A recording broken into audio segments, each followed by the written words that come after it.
Top TV.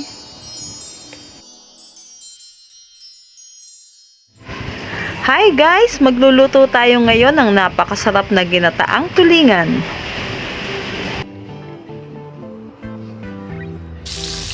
Mag-start na tayong magluto. Igisa na natin ang onion. Then, ilagay na natin ang siling pangpaksiw at siling labuyo. Then, ilagay na po natin ang tulingan o tuna mackerel.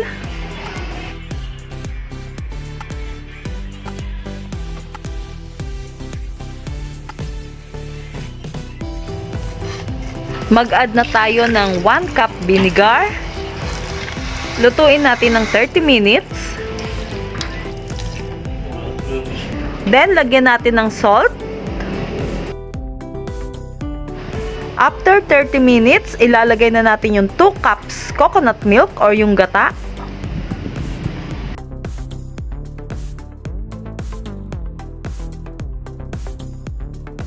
Lagyan na natin ng ground pepper or paminta.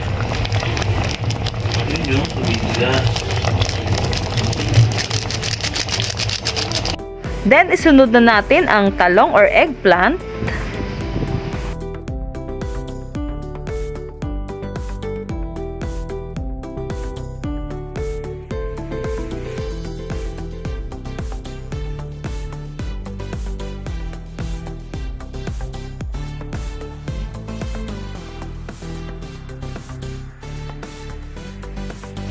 Then, nag-add ako ng konting seasoning.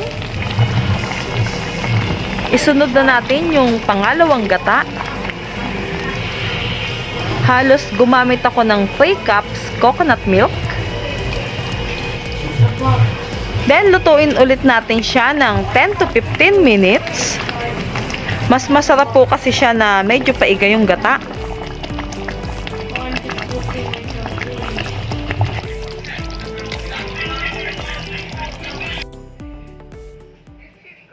So, hanggang dito na lang guys. Thank you for watching. Till my next video.